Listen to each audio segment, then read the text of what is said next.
Similar प्रश्न है। भारत जोड़ो यात्रा हमारे नेता आदरणीय राहुल गांधी जी कन्याकुमारी से कश्मीर तक पैदल चल के उन लोगों से उनकी मुलाकात हो रही है जो इस देश में प्रताड़ित हैं। सबसे ज़्यादा प्रताड़ित है मेरे देश का वो नौजवान जिसे मोदी जी ने सब्ज बाग दिखाए थे कि मेरी सरकार बना दो, हर साल 2 करोड़ नौजवानों को नौकरी दूंगा। तो अंत में जाके नौकरी मिली नहीं और कहते पकोड़े तलो, उनके स्वप्न टूटे हैं। मेरे देश का वो किसान ठगा हुआ महसूस कर रहा है। जिसे मोदी जी ने कहा था कि मेरी सरकार बना दीजिए, मैं तुम्हारे फसल का दुगना मूल्य दिलाऊंगा और कृषि को उद्योग का दर्जा दूंगा। तो कृषि को उद्योग का दर्जा तो नहीं मिला, लेकिन इस देश के 2 उद्योगपति अडानी और अंबानी विश्व के अमीरों की सूची में सबसे ऊपर आ गए हैं। महंगाई का विकराल रूप जो देश का हर नागरिक देख रहा है, भोग रहा है, इन सारी बातों को लेके राहुल गांधी जी ने एक और कारण है, इस देश के वातावरण को इतना विषाक्त कर दिया है, जहरीला कर दिया है। मोदी और आरएसएस ने मिलके यहाँ भाईचारे की बड़ी, मैं समझता हूँ कि खंड खंड हो गए बिखेरने का एक घिनौना षड्यंत्र है।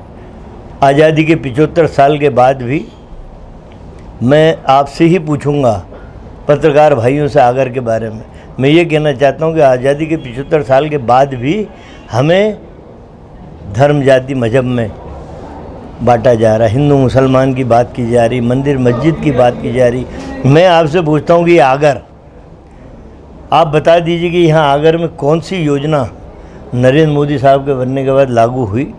वो हमारे समय की योजनाएं हैं जो महाकाल भगवान में 300 करोड़ हमने दिए, जो आज भव्य स्वरूप दिख रहा है। 160 करोड़ हमने ओंकारेश्वर जी को दिए, उसका कार्य चालू हो रहा है। यहाँ पानी की योजना जो आई है वो घर घर गांव गांव पानी जाएगा, वो हमारी योजना है। मतलब बीजेपी की एक योजना बना दो, आप बता नहीं पाओगे कि हम भारत के विकास की बात नहीं करके धर्म मजहब में लोगों को बांट रहे हैं। इसलिए राहुल गांधी की यात्रा आज बड़ी प्रासंगिक है। जिस तरह महात्मा गांधी जी जब दांडी यात्रा की थी उन्होंने, तब अंग्रेज़ों के छक्के छूटे थे, अंग्रेज़ हमारे देश से बाहर भगाए गए थे। आज फिर एक गांधी भारत जोड़ो यात्रा पे निकला है। भारतीय जनता पार्टी के लोगों को देश छोड़ना पड़ेगा गलत नीतियों के कारण। नहीं, ये बीजेपी की भाषा है, ये बीजेपी की भाषा है। सबसे ज़्यादा डरी हुई कोई है तो वो भाजपा है, नरेंद्र मोदी और शिवराज, ये डरे हुए हैं। जो प्रतिसाद मिल रहा है भारत जोड़ो यात्रा में राहुल गांधी जी को, हजारों लाखों लोग इस यात्रा में चल रहे हैं। अभी कर्नाटक, आंध्र, इधर 1-1 लाख लोग यात्रा में चल रहे हैं। और वही स्थिति मध्य प्रदेश में होगी, उससे ज़्यादा लोग राहुल गांधी के पीछे तो देश भी जुड़ेगा, देश का भाईचारा भी जुड़ेगा। और जो इनका जो एक वो है ना भाजपा का नैरेटिव, गलत दिशा में बात को ले जाना। यदि आज राहुल गांधी सड़क पे चल रहे हैं तो उनको तकलीफ़, यदि वो हवाई जहाज़ में कहीं जाते हैं तो इनको तकलीफ़। तो भारत भी जुड़ रहा है, कांग्रेस जुड़ी हुई है। और 2023-2024 में इस प्रदेश और देश की जनता बता देगी कि ये पाखंड नहीं चलेगा, चलेगा तो विकास, निर्माण और भाईचारा चलेगा। देखिए, एक बार वही बात आई जो बीजेपी चाहती है, वही प्रश्न निकलते हैं।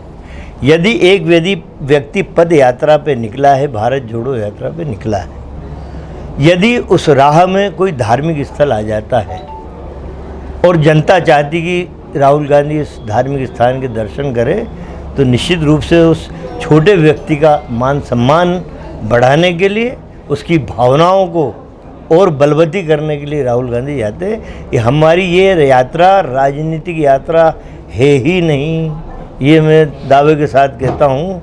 जो वातावरण विषैला हुआ है, वो जहरीला वातावरण इस देश की फिजाओं में आप देख लीजिए कहाँ खड़े हैं हम। 75 साल के बाद भी यही बात करेंगे क्या? विकास निर्माण की बात नहीं करेंगे? ये क्या है, जादूगर सैमसन लोग हैं, बड़े शब्दों को पिटारे में से निकाल के लाते हैं। उन्हें हिंदी भाषा में पढ़ेंगे, भाई अच्छा है, हम तुम्हारे साथ हैं शिवराज भैया, लेकिन मेरे इस प्रदेश के नौजवान को मेरे हाँ नौकरी मिल जाए, अपने बेटे को तुम अमेरिका लंदन में पढ़ाओ शिवराज भैया। वो मेरे प्रदेश का जो नागरिक है, तुम चाहते हो गांव में पढ़ा रहे, जो तुम्हारी इच्छा वो करो, पर मेरे प्रदेश के नौजवान को नौकरी दिला देना। 2 करोड़ नौकरी देने का वादा मोदी ने कहा था। आज तक 75,000 के सर्टिफिकेट अभी बांटे हैं, 75,000 लोगों के सिर्फ सर्टिफिकेट बटे, अभी नौकरी नहीं मिली। कहाँ 2 करोड़ और कहाँ 75,000। तो ये है हमारा वचन पत्र जो बनेगा, उस वचन पत्र को इस प्रदेश की धरती पे आप खुद मूर्त रूप लेते हुए देखोगे। मैं आगर में बैठा हूँ, आगर में हमने वचन पत्र में लिखा था हर किसान का 2 लाख तक का कर्जा माफ़ करेंगे। हुआ है कि नहीं हुआ आप बता देना। पेयजल की बात करी, पेयजल घर घर पहुंचने वाला है कि नहीं ये बता देना। तो जो हमारा वचन पत्र है, गौशालाओं का निर्माण किया, खूब पेंशन बढ़ाई लोगों की, सड़कें बनाई, तो जो हमारा वचन पत्र बनेगा अक्षरशः उसको मूर्त रूप लेते हुए आप खुद देखेंगे। आपका जवाब दे देता हूँ 1 मिनट में। आप बता दीजिए 16 नगर निगम इस प्रदेश में हैं। हमारे पास तो एक भी नहीं था, 16 की 16 बीजेपी के पास थी।